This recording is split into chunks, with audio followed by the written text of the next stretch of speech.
Eu vejo vários trechos nos seus programas, né? Vários trechos. Eu lembro de uma época que tava assim, pra mim Bolsonaro e Lula é ruim, os dois são ruins, os dois são péssimos, certo? Mas eu percebi que começou a acontecer um processo de mudança. Eu falei, não, Bolsonaro é ruim, mas pelo amor de Deus, galera, o Lula não dá. Não, Lula não dá. O Lula não tem o menor cabimento. Como é que foi isso? Sério agora, como é que foi aquele momento que você começou a perceber, cara, tudo bem, eu sei que você não gosta do Bolsonaro, tosco, fala merda e tal, não sei o quê. Como é que foi o momento que você pensou, cara, isso aqui é perigoso? Quando eu percebi que o Lula ia ganhar. Eu falei, caralho, o cara vai ganhar mesmo, eu tenho que... E se você percebesse que o Bolsonaro ia ganhar? Aí eu ia ficar quieto, deixa ele ganhando, não ia comprar essa briga não, tá maluco?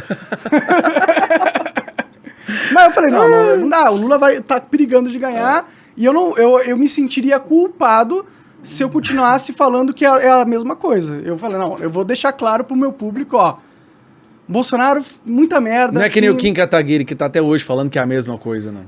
O MBL, eu conversei com eles recentemente, essa semana, inclusive. O MBL, ele tá muito preso nessa corrida de cavalos que é a política, entendeu? Pra enxergar o contexto todo e entender que, mano, o Brasil país está acabando. E a culpa não é do Bolsonaro. O Bolsonaro, inclusive, ele foi um ator tardio dessa história toda. Ele vem muito depois de muita água ter rolada. Agora, a destruição do Estado, ele vem acontecendo há muitos anos, entendeu? Todas as vezes que o STF se pôs como um ativista político e não como um jurista mesmo, alguém que tinha que decidir ipsis liter o que estava escrito na Constituição e fazer sentido lógico do que está lá e implementar. Não, eles viraram agentes políticos.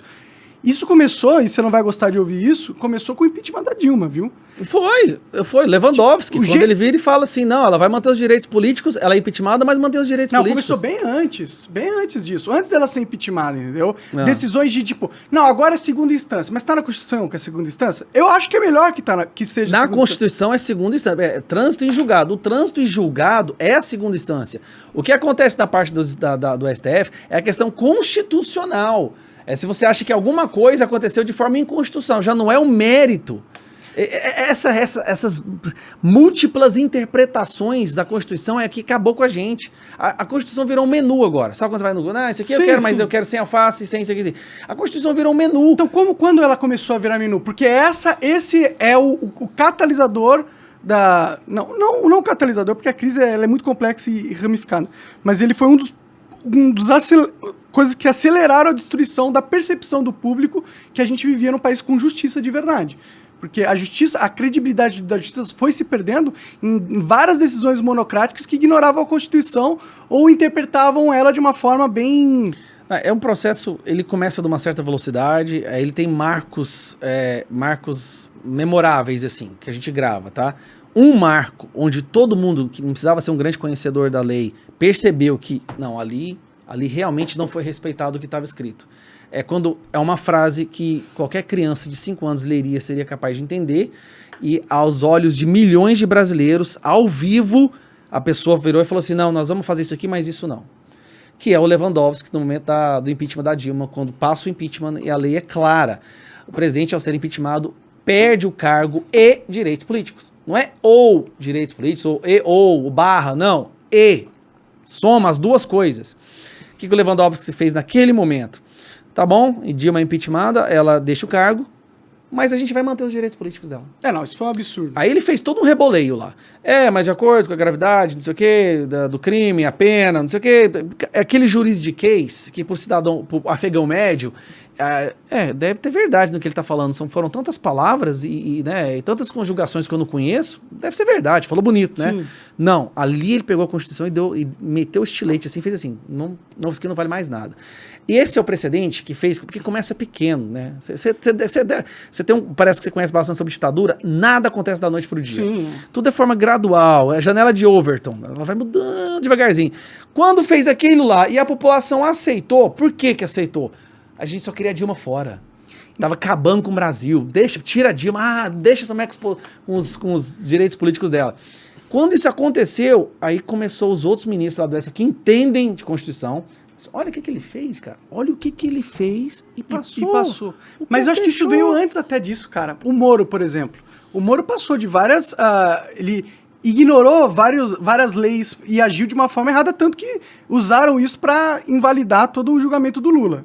O que foi um grande erro do Moro, né? Porque você vai pegar o cara mais pica do país, tá aí que você tá pega do jeito certinho, você não pode ter uma falha no processo. Eu acho que houve uma guerra que é a seguinte, existia um grupo muito mais poderoso e muito mais forte que estava protegendo o Lula. E eram dois exércitos que estavam tendo uma briga ali naquele momento. Tá? O Lula nunca ia ser preso. Nunca. Que dia? O cara, naquela época, ele saiu com 85% de popularidade. Você se lembra como que era? Sim, sim. Só que os crimes que ele cometeram foram realmente grotescos. E havia prova. Ninguém duvida disso. Ninguém duvida disso. Só a Globo. Não, até a Globo sabe que ele cometeu esses crimes. Mas prefere ele lá porque vai liberar verba e tem a questão ideológica também do jornalista e tudo mais.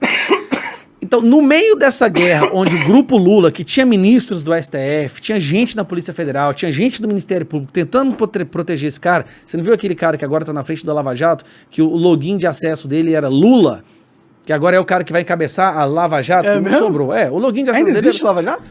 Eles falam, mas é o grupo, tá? Aquela força-tarefa lá. O login dele, no sistema jurídico lá, era Lula. Tá, ele é o cara agora que está encabeçando tudo. Meu Deus. Esse grupo, ele não seguia as regras. Ele fazia de tudo para travar e para fechar. Eles usavam todas as ferramentas para proteger o Lula.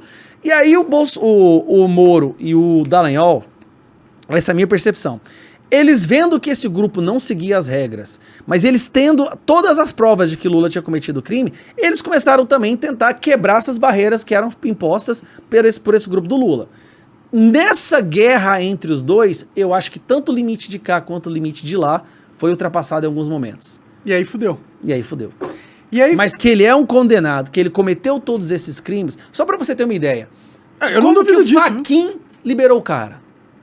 Não foi por causa de nada disso que aconteceu. Foi porque, não, eu acho que não era nesse CEP. Era pra ter acontecido nesse CEP. Foi uma desculpa, foi uma lavagem jurídico. Ele liberou o Lula, ele descondenou o Lula numa tecnicalidade tão idiota. Um cara que foi o chefe do maior esquema de corrupção, não é do Brasil, não. Em volume de dinheiro roubado, foi o maior esquema de corrupção do mundo. Sim. Do mundo inteiro. Sim. Então, eu acho que quando chegava lá, que o Moro e o Dallagnol e a galera via que o Lula ia ser inocentado, ia ser protegido por um grupo, eles aceleravam. Então, por exemplo, um exemplo claro aqui. A Dilma ia colocar o Lula como ministro da Casa Civil para blindar ele. E também para fazer a costura política que ela não sabe fazer, né? Ali a situação era terrível para ela. Mas vamos lá. O que acontece? Tinha provas o bastante, todo mundo já sabia. A qualquer momento ia sair a prisão do cara, tá? Não tinha como mais. As delações, as fotos... O quadro Lula, tá tudo, não tinha como. Aí o que ela faz? Não, vou chamar o Bessias, vou mandar o Bessias aí pra levar o documento aí, eu não sei o que ela falou, o termo de posse. E aí você assina aí pra se tiver qualquer problema, você tá tranquilo. Já usa a carta. Tá. Né? Cara, ali, é isso que eu tô te falando. Olha o que ela ia fazer. A presidenta, que é ridículo falar isso, né? Sim. A presidente da República ia colocar no ministério um condenado, um criminoso, porque viu que a justiça ia chegar até ele.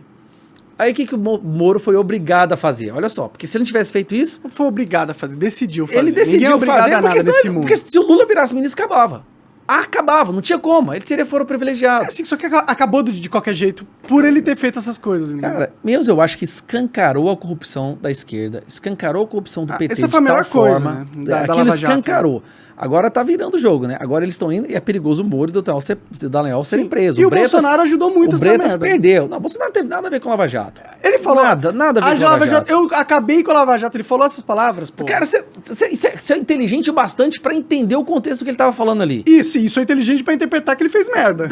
Então você acha que ele falou tipo assim, eu não quero que exista mais Lava Jato? Eu acho que ele percebia que a Lava Jato era algo que o sistema não queria que continuasse. Foi a mesma coisa na Itália, com as mãos limpas, pô. Não. Quando os caras começam a achar a ferida do sistema, tá ligado? E começa a ver a podridão do sistema, é um problema pro sistema em si, porque tá todo o sistema corrompido. Então, se você começa a realmente limpar a casa, você não vai acabar até todo mundo que tá no sistema ser preso.